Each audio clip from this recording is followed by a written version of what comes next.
झारखंड के पूर्व मुख्यमंत्री और बीजेपी नेता चंपई सोरेन लगातार अपने बयानों से वो घुसपैठ और एसआईआर और आपके डिलिस्टिंग को लेकर लगातार उस सरकार पर हमलावर है और वो लगातार अपने बयानों से चर्चा में बने रहें।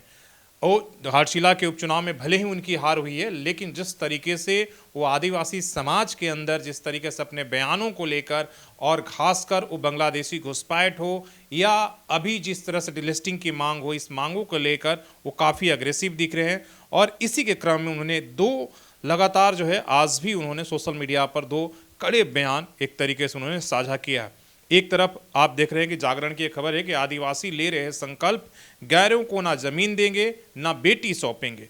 वहीं जो है इस पर वो लिखते हैं कि संथाल परगना में बज रही डुगडुगी की आवाज़ सुनिए, पहले एसआईआर उसके बाद ये जागरूकता अभियान।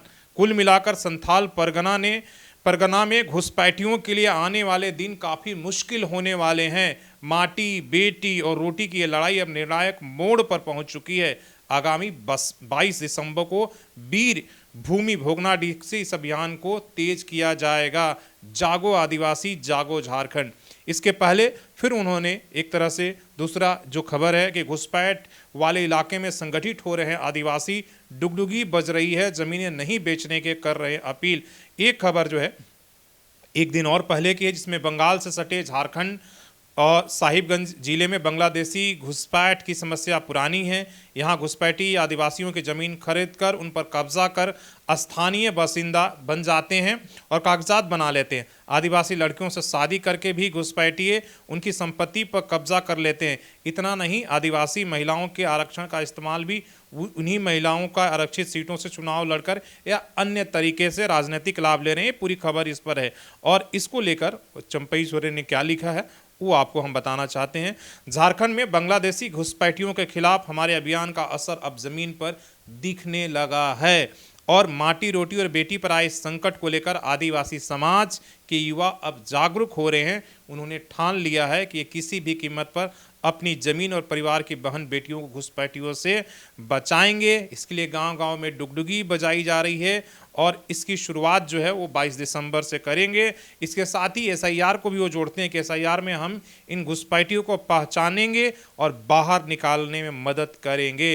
वीरों की इस धरती पर एक बड़ा जन आंदोलन होगा। तो चंपई सोरेन बैठे नहीं हैं, वो घाटशिला उपचुनाव के बाद से लगातार जो उनके आदिवासी मुद्दे थे, जो सरना बनाम जो है एक तरीके से धर्मांतरण की बात हो रही, सरना बनाम ईसाई की बात हो रही, लगातार आप देख रहे हैं कि डिलिस्टिंग को लेकर भी वो काफ़ी अग्रेसिव और तरीके से अपनी बात रखे हैं। बड़े स्पष्ट तौर पर बात अपनी रख रहे हैं कि डिलिस्टिंग होनी चाहिए, इसलिए कि जो लोग दोहरा लाभ ले रहे हैं, जिन्होंने कन्वर्टेड हो गए हैं, जिन्होंने हमारी आस्था को छोड़कर दूसरे में आस्था अपनी अपना लिया है, धर्म को अपना लिया, उन्हें आदिवासी स्वीकार नहीं किया जाएगा। और एक तरफ से इस मांगों को लेकर ये आपको पता है कि कितने संवेदनशील और भावनात्मक मुद्दे हैं। इससे एक आदिवासी बड़ा समूह है जो इन मुद्दों को वो एक तरीके से स्वर को उठाते रहता है। वो कहता है कि भाई आप जो लोग कन्वर्टेड हो गए हैं उन्हें हमें आदिवासियों का लाभ नहीं लेना चाहिए। और इसकी आवाज़ चंपई सोरेन बनकर एक तरीके से झारखंड सरकार के लिए, सत्ता के लिए और एक तरह से चुनौती बन रहे हैं। इसलिए कि सरकार के सामने ये मुद्दा जो है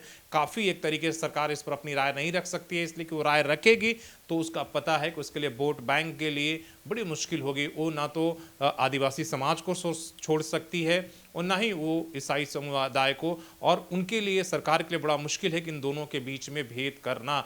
इसको और उसी कमजोर नस को लगातार जो है चंपई सोरेन बांग्लादेशी घुसपैठ के नाम पर, एसआईआर के नाम पर और डिलिस्टिंग के नाम पर उस मुद्दे को लेकर वो काफ़ी एक तरीके से अग्रेसिव हैं। वो लगातार मीडिया में बयान दे रहे हैं, जन आंदोलन करने की बात कर रहे हैं कि फिर संथाल परगना से हम शुरू करेंगे।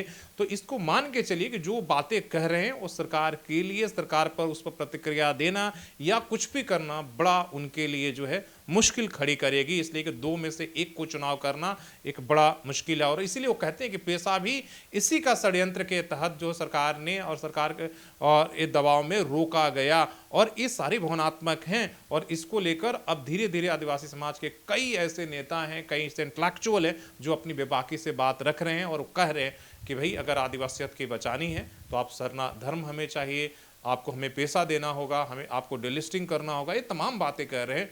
तो आप इसे नहीं कह सकते हैं कि सिर्फ जो है ये राजनीतिक मुद्दों तक रहेगा, बल्कि इसका असर भी दिखने लगा। और इसी की कड़ी में जो खबर आप देख रहे हैं, इस खबर भी आपको दिख रहा है। आपकी क्या राय है इन मुद्दों को लेकर? जो चंपई सोरेन लगातार वो डिलिस्टिंग का मुद्दा हो, या बांग्लादेशी घुसपैठिए के मामला हो, या SIR के कह रहे हैं घुसपैठियों को हम लोग बाहर करेंगे, इन मुद्दों को आप किस तरीके से देख रहे हैं? क्या सिर्फ राजनीति साधने का राजनीतिक हथकंडा है, या आज आदिवासियों को बचाने के लिए जरूरी है? आप अपनी राय जरूर दीजिए।